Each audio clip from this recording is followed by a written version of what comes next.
Friends, welcome to cookie repeat. मैं ऋतु गुप्ता आज आप सभी के लिए लेकर आई हूँ एक बहुत ही खस्ता और बहुत ही टेस्टी रेसिपी। ये है चंपा कली।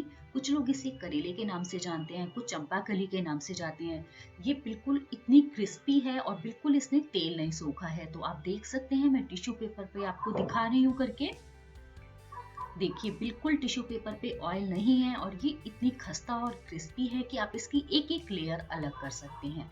सबसे बड़ी खास बात है कि आप इसे 1 महीने तक स्टोर कर सकते हैं, खराब नहीं होती है।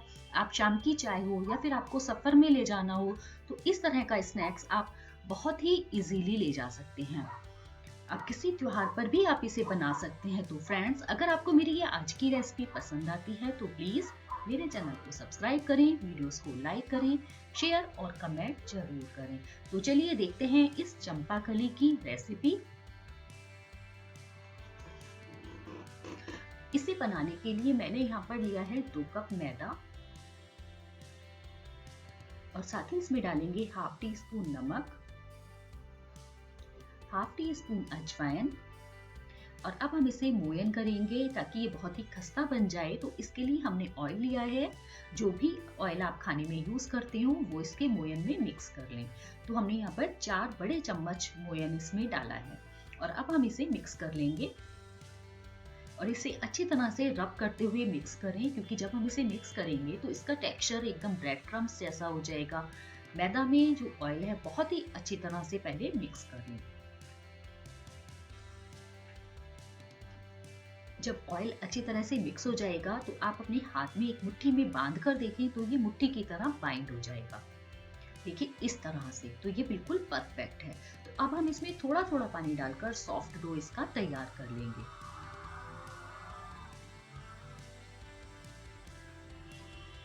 हमें इसमें थोड़ा थोड़ा पानी ही डालकर तैयार करना है और हार्ड नहीं रखना है डो को, बिल्कुल भी बहुत सॉफ्ट रखेंगे।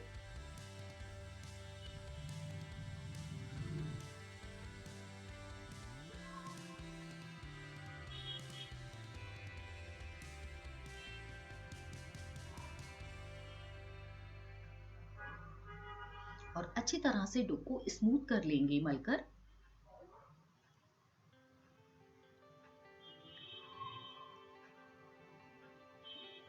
जब डो तैयार हो जाएगा तो हम इसे ढककर करीब 10 मिनट के लिए रख देंगे सेट होने के लिए। आप देख सकते हैं कितना सॉफ्ट है, बिल्कुल इसी तरह की कंसिस्टेंसी का हमें डो चाहिए। तो अब हम इसे ढककर रख देते हैं। 10 मिनट के बाद हम इसे अब चेक कर लेते हैं और एक बार फिर से इसे मसल कर स्मूथ कर लें, चिकना कर लें थोड़ा सा और इसका एक रोल तैयार कर लें। इसे 2 पार्ट में डिवाइड कर लेंगे और फिर हम इसकी छोटी छोटी लोइयां काट लेंगे। नींबू के बराबर की हम इसमें से लोइयां निकाल लें। देखिए इस तरह से छोटी छोटी ही लोइयां निकालेंगे हम इसमें से। इसी तरह से सभी आटे की हम लोइयां तैयार कर लेंगे। फिर लोइयों को बीच में हथेली के बीच में रखकर उन्हें स्मूथ करेंगे और बिल्कुल एकसार लोइयां तैयार कर लेंगे। उसके बाद ही हम इसका नाश्ता तैयार करेंगे।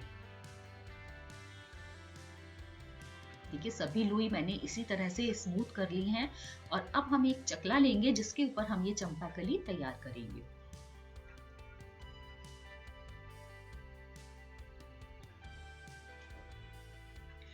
इसे हम बहुत ही पतला बेल लेंगे और इसमें सूखे आटा लगाने की बिल्कुल भी जरूरत नहीं है, क्योंकि हमने जो ऑयल डाला था उसकी वजह से ये बिल्कुल भी चकले पर नहीं चिपकेगी।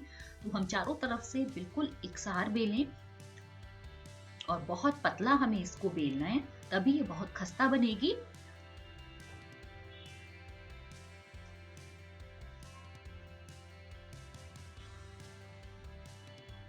देखिए बेल गई है और इस तरह से इसको पतला रखना है और इसके बाद हम इसे कट लगाएंगे। जो हम कट लगाएंगे वो जो दोनों साइड्स हैं उनको छोड़ देंगे, केवल बीच बीच में हमें आधा आधा इंच की दूरी पर इसमें कट लगाएंगे। तो आप देख सकते हैं इस तरह से पूरी चपाती पर, जो भी इसकी छोटी सी चपाती बनाई है उस पर पूरी पर ही हम इस तरह से लंबाई में कट लगा लेंगे और फिर हम इसे साइड से उठाकर एक तरफ से रोल करते रहेंगे। ये बहुत आसानी से रोल हो जाती है और जो इसकी दोनों साइड्स हमने छोड़ी थी उनको हल्का हल्का हाथ से प्रेस करते हुए चिपकाते रहेंगे ताकि खुले नहीं ये, और बहुत इजीली इसको इस तरह से रोल करते रहें। और दोनों जो साइड्स हैं उनको अच्छी तरह से दबाकर प्रेस करते हुए चिपका लेंगे, ताकि जब हम इन्हें ऑयल में फ्राई करेंगे तो ये खुलेगी नहीं और बहुत अच्छी तरह से खिलकर आएगी। देखिए इसी तरह से सभी चंपाकली या करेला जो भी आप बोलते हैं उसको तैयार कर लेंगे। तो मैं यहाँ पर एक और बनाकर दिखा देती हूँ, क्योंकि किस तरह से इसमें कट लगाना है, कितनी दूरी पर लगाना है। ये बहुत खस्ता और बहुत टेस्टी होती है, बच्चे हो या बड़े सभी को बहुत पसंद आती है। चाय के साथ अगर ये मिल जाए तो इसका टेस्ट ही अलग होता है। तो देखिए इस तरह से पतली सी चपाती बना ली है और इसमें इस तरह आधा आधा इंच की दूरी पर कट लगाएं और दोनों जो साइड्स हैं, कॉर्नर्स हैं, उनको हम छोड़ देंगे। और इसे हम एक तरफ से रोल कर लेंगे इस तरह से। रोल करते हुए ध्यान रखें कि दोनों साइड्स को अच्छी तरह से प्रेस करते हुए चिपका दें। तो देखिए इसी तरह से सारी चंपाकली को तैयार कर लेंगे और हम एक बारी में बहुत सारी चंपाकली एक प्लेट में नहीं रखेंगे, थोड़ा सा इन्हें अलग अलग ही रखेंगे। तो इस तरह से सभी तैयार करें। देखिए कितनी अच्छी तरह से बन गई हैं। और अब मैंने ऑयल भी गरम करने के लिए रख दिया है और मीडियम हीट पर ऑयल को गरम किया है और एक एक करके सभी चंपाकली ऑयल में छोड़ देंगे।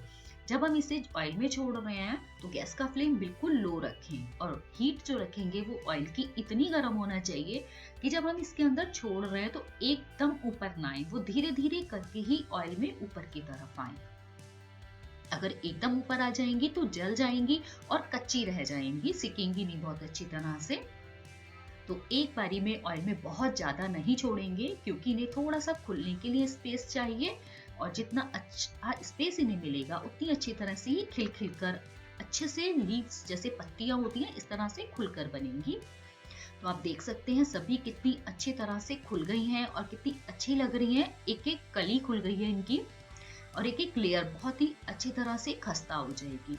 तो इन्हें चारों तरफ से बार बार पलटते हुए सेक लें और गैस का फ्लेम मीडियम से लो रखेंगे और इन्हें गोल्डन होने तक हम फ्राई करेंगे। आप इन्हें किसी फेस्टिवल पर भी तैयार कर सकते हैं, जैसे होली आने वाली है तो आप इसे बना सकते हैं, ये बहुत अच्छी लगती है। और सबसे बड़ी बात है आप इन्हें 1 महीने तक स्टोर कर सकते हैं। देखिए गोल्डन कलर आने के बाद इन्हें ऑयल से इस तरह जाली पर निकाल लें, सभी ऑयल इसमें से निकल जाएगा और इसके अंदर बिल्कुल भी ऑयल नहीं सोखती हैं ये।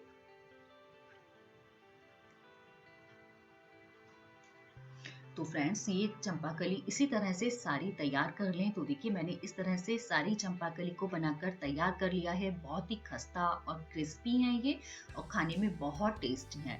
और मैं आपको एक बार दिखा देती हूँ, जैसा कि मैं पहले भी दिखा चुकी हूँ कि ये ऑयल बिल्कुल नहीं पीती हैं। तो हम एक टिश्यू पर इसको ट्राई करेंगे कि इसमें से कितना ऑयल निकलता है। एक एक लेयर आप देख सकते हैं इसकी बिल्कुल खिल गई है। तो इसी तरह से आप तैयार करें तो बहुत ही अच्छी बनती हैं और सभी को पसंद आती हैं। तो एक टिश्यू पेपर लिया है मैंने यहाँ पर और उसमें मैं एक बिल्कुल टाइटली इसको देखिए इस तरह से प्रेस करते हुए देख रही हूँ। देखिए बिल्कुल भी ऑयल नहीं है, टिश्यू बिल्कुल सूखा है, बिल्कुल ड्राई है। और अब हम इसकी एक एक लेयर अलग कर लेते हैं कि ये कितनी खस्ता बनी हुई है।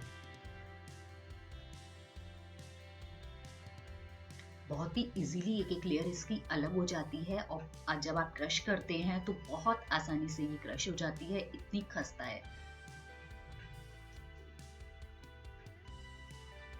देखिए है ना कितनी खस्ता, कितनी इजीली ये क्रश हो गई है। तो प्लीज आप जब भी इस रेसिपी को तैयार करें तो मुझे कमेंट बॉक्स में जरूर बताएं कि आपको मेरी ये चंपाकली, करेला या एलो झेलो जो भी आप कहते हैं इसकी रेसिपी आपको कैसी लगी। तो फ्रेंड्स मेरे चैनल को सब्सक्राइब करें, वीडियोस को लाइक करें, शेयर और कमेंट जरूर करें। फिर मिलेंगे एक नई और इजी रेसिपी के साथ।